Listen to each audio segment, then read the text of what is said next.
无你翁是无甲你招的。我甲讲，你是毋是在看肉片啊？讲无啦，你那片仔袂使看啦。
OK， 欢迎回来我的频道。Hello， 大家好，我是阿叶。这次是从合欢山东峰登山口到达三角点，单趟是 1.1 公里，来回 2.2 公里。从海拔3100公尺到达三角点为3421公尺，总共爬升321公尺。从滑雪山庄出发后，可以直接前往合欢山东峰步道，在左手边就会先遇到一条往东峰的岔路，比较少人会从这里走。因为大部分的人会从松雪楼直接出发，这里没有明显的步道台阶，但是路径还是看得出来的。刚出发不到 0.1 公里处，就可以在山壁上看到惊艳的高山杜鹃群，只是高度太高，要拍摄不易，所以只好继续往前行。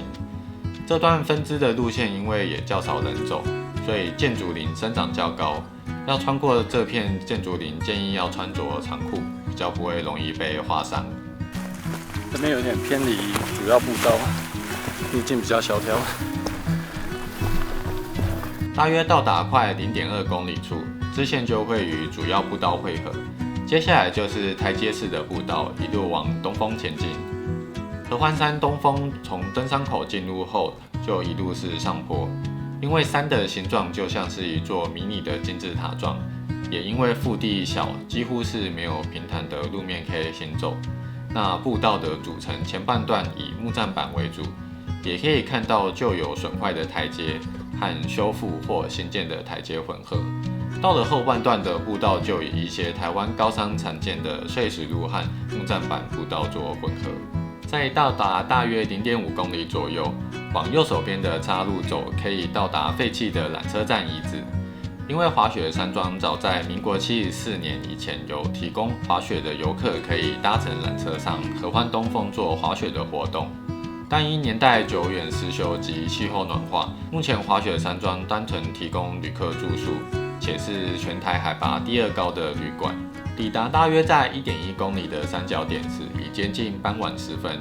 运气还不错的是，原本起灯后云雾就开始飘过来，但没想到在攻顶没多久后，云层就逐渐消散，夕阳开始照亮大地，让山峦呈现金黄色的样子，实在非常触动人心。就这样带着愉悦和满足的心情往回程下山，准备来去松雪楼享用今天的晚餐。这次在合欢山上不难发现，到处都有金翼白眉的踪影。它们主要分布在高海拔地区，可以常在低矮的灌木丛和箭竹丛里发现它们。主食以果实和昆虫为主，但随着游客和观光往高山发展，它们也开始吃起人类随手乱丢的垃圾和食物。所以在这里也要提醒大家，不要任意的在山区丢弃垃圾和食物，更不要主动喂食野生动物，破坏它们的习性哦。合欢群峰位在台14甲公路上，有的时候其实一天开车来回也是可以的。但如果你想要住宿的话，建议可以提前登记松雪楼。松雪楼是全台海拔最高的旅馆，海拔高度为3150公尺。订房的话，需要事前先注册合欢山国家森林游乐区网络订房系统，成为会员，然后于住宿的前30日的早上8点。点击线上订房，然后选择立即订房。先选择你所需要住宿的月份后，然后查看你想要住宿的日期。可以看到松雪楼与滑雪山庄剩余的房间数还有多少，确认底下有显示立即订房，才代表该日期还有空房可以入住。点击进入后，最底下点选同意的选项，然后松雪楼是选择你想要的房型，而滑雪山庄则是选择你想要入住的人数。选择好后，确认订房的日期、人数和金额后，就可以送出订单了。留意定金的部分，在送出订单后，记得转账要求的定金到指定的账户才算完成预约哦。尾款的话，在现场 check in 时再刷卡或付现即可。但是这次有点遗憾的是，因为4到6月份为我们台湾高山杜鹃的旺季，所以就算这次我是安排平日想要住宿松雪楼，在早上8点准时抢位时也是一位难求。最后的松雪楼都额满，然后滑雪山庄只剩下2个床位的时候，就被我用手机刚好成功下定了。滑雪山庄不同于松雪楼饭店式的房型，而是通铺式的。厕所及浴室是共用的，浴室是电热水式的，有标明建议水温要60度以上再洗澡会比较舒适。1楼与2楼都有提供饮水机，也有热水可以饮用。进出大门需要门禁卡，每一组客人都有提供1张，所以不需要帮陌生人开门，因为每间房门都是不能上锁的，要避免盗窃。住宿松雪楼或滑雪山庄，晚餐及早餐都有提供。但住滑雪山庄的我们就需要步行到松雪楼1楼餐厅做用餐，有一小段路。晚上用餐时建议要穿着保暖外套，因为外面的气温非常寒冷，只有5度到6度左右。而隔天用餐的路途时，就可以顺便欣赏远方的奇来山景，相当让人惬意。这次登合欢东峰在饮食的部分，因为合欢东峰的路程不长。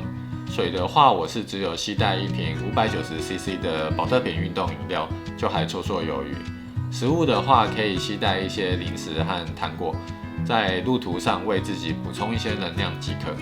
登山装备，我这次在登山包是背神秘农场 Scree 32公升的包包，里面主要有放一些保暖的衣物，有我的始祖鸟的羽绒外套和防水外套，另外还有携带 Helinox 的轻量椅。不过最后只有在拍摄银河的时候才拿出来使用。摄影器材我这次使用 Sony 的 A7S3， 镜头是用21.8，比起上次携带16-35F 是轻量化许多。虽然是一颗定焦镜，但是在视野辽阔的合欢山上非常适用，而且可以带来更锐利的画质，以及在夜间有大光圈的辅助，可以让我的影片画面的进光量足够。因为4月25号当天晚上天气不错，几乎不见云层，所以大约在晚上10点过后，银河就开始从地平线上缓缓出来。这时候有一颗大光圈的镜头，对拍摄银河就有很大的帮助。空拍机一样是携带 DJI 的 Air 2，对画质上一样觉得想再提升，不过目前应该还是会占用着。另外一提的是，我觉得应该是在高海拔的关系，飞机降落速度比平地慢很多。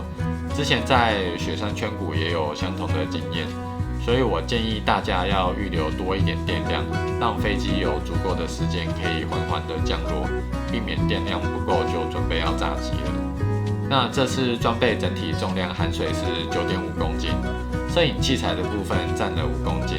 我想这大概就是我每次登山的基本重量吧。好，那这次的故事就到这里。喜欢我的影片，记得按赞、订阅、留言、分享、加小铃铛，5个至少先做其中1个，能给我很大的鼓励。也欢迎干爹干妈支持赞助我的影片。那我是阿叶，我们下次山上见，拜拜。后面那个杜鹃花还不错，哇，这卡竟然拍4次。这个好像是民国74年就荒废了，现在是在700公尺。回到刚刚一直有人在讲话，根本没办法拍。哦，终于到东峰了，上面很热闹。